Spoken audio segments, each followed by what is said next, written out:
life is only one. So the most important thing about this job is getting the job done safely, because being safe is the key. Welcome to Six Figure Trucker, the podcast where we share advice on how to be successful in trucking and have fun while doing so. We'll share stories, news, and advice on how to earn six figures in trucking, and we'll speak to guys and gals that are already doing so. Let's get to the show.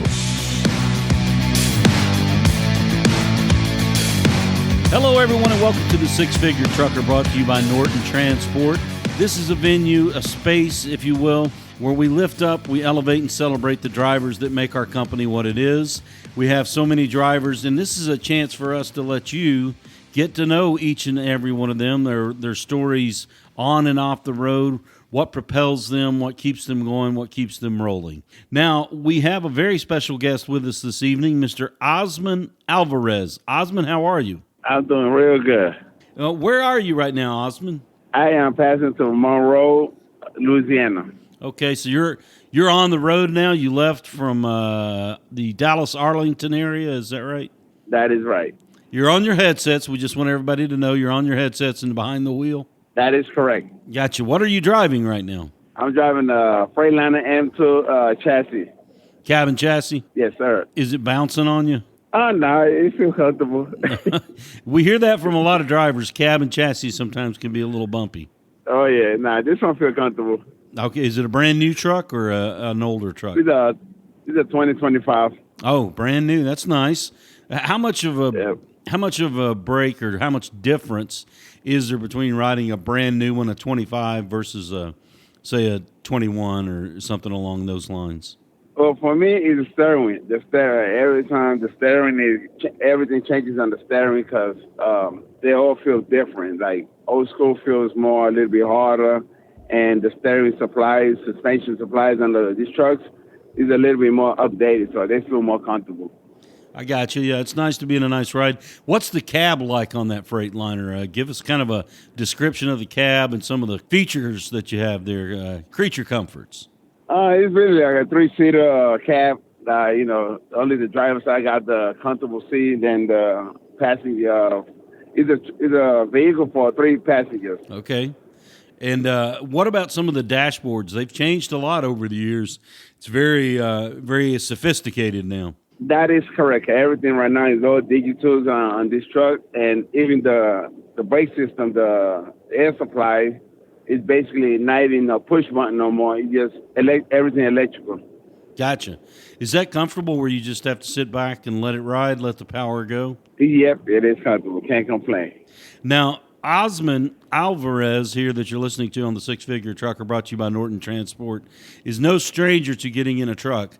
Osman, we know, I looked at your profile as a driver. You've been driving a long time. How long have you been driving? I have been driving for the 20 years experience now. 20 years. What caused you to get into it? Did you just want to drive big trucks? Was it an avenue that was natural for you? What prompted you to get into it? At that time, I was when I came out from doing overseas and stuff, I came and I was like, I need something different to be closer to family. So I started doing freight sport for Swift Transportation in 2008.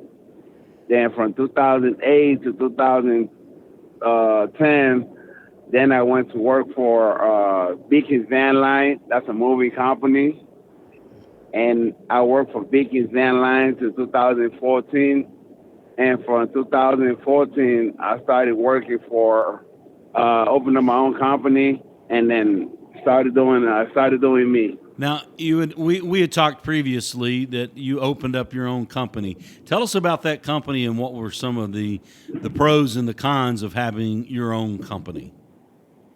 That is correct. In 2014, I went and opened up my moving company. I started doing household goods for relocating people's, picking up from their house, loading them up, and delivering them to their destination. So I started with our company on my own, and I had 9 to 10 employees at that time. before I closed the company down in 2022. Now, 9 to 10 employees. How many trucks did you have? I had a total of almost 8 to 12 trucks before I started selling them one by one. That's a good bit to manage, it sounds like. Yeah, it was a good management, but it was really stressful. And for this kind of business, you got to be prepared because you gotta have good personnel, good people, and good trusted people for this business because you deal with people stuff too much. I understand. I understand. You're listening to Osman Alvarez here on the Six Figure Trucker, brought to you by Norton Transport. Osman, when you had that business, it wasn't just moving trucks. You also had some reefer trucks? Yes, I did have two reefer trucks. So when it gets slow on moving time, I jumped on doing reefers. So we were doing reefers, seafood, chickens, produce, whatever the money was at, and to keep the business moving, we would do it. Now, this was in the Houston area? We used to pick up I was based on Houston area, but we was really picking up freight from the Valley, Laredo, Texas, McAllen, and delivering it to Boston, Massachusetts, and picking up from Boston, from Cranston, Rhode Island, seafood back to Houston, Texas. Okay, so you were picking up lobster and items such as that? Lobsters, shrimps, whatever got to do with seafood, we will pick up. We will do it. Was there ever any issue when you were making those transporting that reefer truck? I guess you had to always be sure that the temperature was right, particularly when you had fresh seafood in there. That is correct. Every time you haul seafood, you got to be -10 on your reefer, and you got to make sure that keep your eye on the reefer and always stay with the low. Because if you out of your truck and you keep that reefer and that reefer goes off, you got real problems because seafood and the seafood really expensive. Did you ever have any experience with it with the reefer having any problems? I did, but I was inside the truck when it shut down, and it was just maybe alternator problem or battery problem or stuff I could manage to do because I'm a mechanic myself, so I would just move myself quickly and get the parts and change it myself. We had talked earlier about you being a mechanic. How long have you been a mechanic? Is it something that came naturally to you, or how'd you fall into it? Mechanic-wise, I learned it from my stepfather when I was almost 11 years old. He started building cars and doing a whole bunch of custom cars and stuff like that. So I started helping him and seeing what he was doing and learn what he did. So after that, I started learning everything that he knew, I knew. So that's how I learned how to fix my own vehicles and everything, thanks to my stepfather. That saved you a lot of money over the years, I'm sure. It did, because every time my truck breaks down, my car breaks down, I will jump on it. I won't take it to the shop unless it got to be a motor overhaul, transmission, or rebuild or something, overhaul. Then I will leave that for somebody that knows how to deal with that, because I never got inside dealing with overhauling motor or transmission. I got you. Now, how much does that help you on the road as a Driveaway driver? Because we both know that, breakdowns happen. Sometimes it's a simple fix, sometimes it's not. But how much does it help you having that bank of knowledge? It does help me a lot because I've been in situations that I myself can manage to do, and I got to myself from A to B without no issues or no problem. That's awesome. That's awesome. Now, you mentioned earlier that when you got back from overseas, were you in the military or what took you overseas? Yes, I was in the military for 5 years. That was on 2001 to 2006. Before I started doing working on ships. I used to work on mechanics. Okay, were you in the Navy? I was in the Navy, yes, sir. Okay, did you see any? Where were you stationed, and where were you overseas? I was living in New York at that time, so I was stationed in Virginia. Okay, but what about some of your deployments? Where did you go on your deployments? Oh, when I got deployed, I went to Japan. Okay. What was that like? Life over there was different, but at the same time, started getting to know your people. I mean, your friends. They become your brothers over there. So you start getting to know a lot of stuff and learn how to manage your money, control your money, and be successful in life. I got you. I learned a lot of stuff being in the military. Well, Osman, do you still have friends that you stay in touch with from your career in the Navy? Yes, I did. Yes, I do. I do have. I do got a couple friends that I still talk to them and everything. And then some of them are retired. Some of them are still active on reserve. But we have still got communication. I got you. Any memories from your days in the Navy that really stick with you? Fond memories? Over there, especially on 2001. Yes, I do got when 2001 when the war started over there in Iraq and everything. The bombing and everything in Iraq and everything. So I was only there for 6 months, but I was really on the sea. I was really on the sea, and we wasn't doing too much like on land people. I got you. But it was fun because I had to be on duty almost 12 hours shift, and then 12 hours shift protecting the ship. You had to be ready at all times. Yeah, because over there in the Red Sea, there's a lot of people that they try to hijack the boats and stuff, and we got to always be protecting the ship. What kind of ship were you on? I was on U.S. Bob Hope. Okay. That's a military ship. Oh, yeah. Know it well. Now, let's kind of circle back to what you're talking about being a mechanic. You still use those skills today. You have some of your own cars you work on? Yes, I do. I have a 2006 Ford Expedition, and I have a Honda Civic 1992 Honda Civic hatchback with twin turbos. But that's just my toy car, so I'm just, taking my time and getting them ready. I got you. Is it tricked out somewhat, the Civic? The Civic is a trip one down. Is a low rider, so it requires a lot of, and I put the suspension down and everything. So I'm still working at that one. It's been 3 years already. But time, I don't have time because I be working. So, but I get time my job with it. Osman speaks the truth here about working because I looked at his profile and 11,000 miles a month. You stay on the road. That is correct. I do dedicate my time and do my time on the road. Any vacations upcoming? Soon, yeah, I will maybe on Christmas because I want to spend time with family on Christmas. So I work all the way. I don't have no problem working without no holiday, but when it comes to Thanksgiving and Christmas stuff, I like spending those time with family because it's family time. Where is the family? Where's your family located now? Family-wise, right now, they in New Orleans, Louisiana. That's not too far from Houston. You can get over there. Oh, yeah. I'll drive over there. 11,000 miles a month. How do you spend your time behind the wheel? How do you keep yourself sane, alert, and aware when you're logging that many miles? Always, when you're behind the wheel, you always got to make sure you do your time, sleep your 10 hours, and follow regulations and follow the logbook. And if you need to do your 34 hours, do your 34 hours. But if you feel drowsy or sleepy, best recommendation is shut it down. Don't continue driving because life is only one. So the most important thing about this job is getting the job done safely. And that's what I like about this job.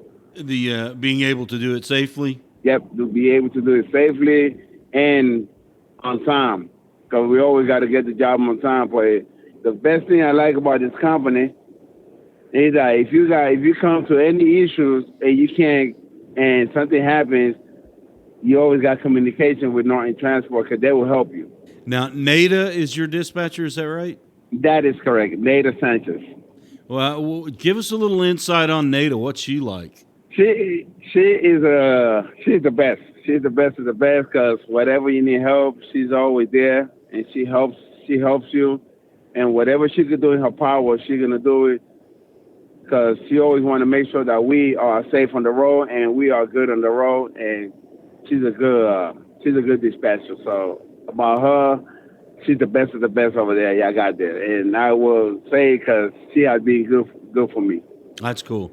We love to hear that. You're listening to Osman Alvarez here on the Six Figure Trucker, brought to you by Norton Transport. Osman is a very experienced driver, has been driving over 20 years, and I'm going to rattle off a little bit of his qualifications. He has certainly got the experience, Class A driver, so can drive just about anything. Has his TWIC card, can definitely drive a manual shift, kind of an old school guy, can drive the manual shift, and also right-hand drive certified. Is it important to you to have all those qualifications, and if so, why? That is correct. Because whenever you need it, whenever you need your qualification, you're ready. Yeah, it's already there, so you don't have to waste your time getting Sunday. Because it's always good prepared for whatever comes. So I'm always ready for whatever comes. And it leaves you open to a lot of options about what you can drive. That is correct. I drive anything that is on my management, and I'm good at it. I got you. Do you have a personal preference of what you drive? I mean, do you look for it, or do you look more by selection of the load, not necessarily the truck, but where the load takes you? I like driving more, chassis, tractors, van, school bus. I did a lot of miles in the school buses, taking it to Canada, because I do go to Canada too. I take buses to Canada. I take anything I got to go to Canada. I don't have no preference going. I do it. Do you like? I love going to Canada. That's my next question. How much do you like Canada? Oh yeah, Canada is Canada is good, and I love Canada. What I about? don't have no problem going to Canada. What about it do you love? I like the stay, and I like the money wise, because the money is a little bit cheap over there, and due to the money cheap over there, it helps us a lot, because a dollar American dollar equals to 70 over there. I got you. Yeah, that pays off. I mean, when you do the exchange. That is correct. Now, Osman, you're heading to North Carolina. Is that right? That is correct. I'm heading to North Carolina right now. So you'll probably get a hotel tonight and then make your way to North Carolina? That is correct. Now, speaking of hotels, how do you work the hotel game? Because obviously that's some expenses that the driver has to face, but or square away with those expenses. How do you choose your hotel? I mean, do you have some tricks of the trade that you can share with some other Driveaway drivers? Yeah, the hotels really, when you got to do the hotels, wherever you're gonna stop or something, you plan ahead. You plan ahead and start making calls to see where you're gonna stop at, so you can get the hotels. And there's places that you can get cheaper hotels, but it's all about calling them on time. I got you. Well, Osman, as you're listening here to Osman Alvarez here on the Six Figure Trucker, brought to you by Norton Transport. Osman, I was going to ask you this question. You've been doing this for 20 years. How much longer do you see yourself doing it? I still see myself doing it for a little bit more time, because I like what I do. That's awesome. We love to hear that you like what you do. And how does it compare doing Driveaway versus what you did in those first 20 years, as far as having your own company and also for the other companies you work for? How do you compare Driveaway to those experiences? I like it. I like it a lot, because you manage your own schedule. You manage your own schedule, and on top of that, nobody doesn't tell you what you got to do. You pick whatever you got to pick, and you go whatever you got to go. And the thing about it is, you always got to plan ahead and see what you got to do, because always plan your route and always plan your flight. And because in this business, we say flying or transporting ourselves. Gotcha. Has it been good for your wallet? It's been good. It's been good. Osman Alvarez, thank you so much for joining us on the Six Figure Trucker. Anything you want to leave is maybe some words of wisdom for somebody who may be on the fence or maybe considering moving into Driveaway? What would your counsel be to them? It's good to join Norton Transport, and it's a good company to work for, and y'all got good personnel, good people inside there that will help you. And the most important thing is always, plan your route, be safe on the road, because being safe is the key. And communication with Norton Transport is another key, because keeping communication with them will keep you forward and get you to whatever you need to get to. Those are some great words of advice. Osman Alvarez, thank you so much for being on the program with us, and stay safe out there. You too, boss. Six Figure Trucker is brought to you by Norton Transport. Norton Transport is a drive-away trucking company that customers can rely on. It offers excellent independent contract driving opportunities to professional, courteous, and qualified drivers that can provide the kind of service we deliver. If you're interested in learning more about Norton or just want to subscribe to the show, check out 6-figuretrucker.com. That's 6-figuretrucker.com.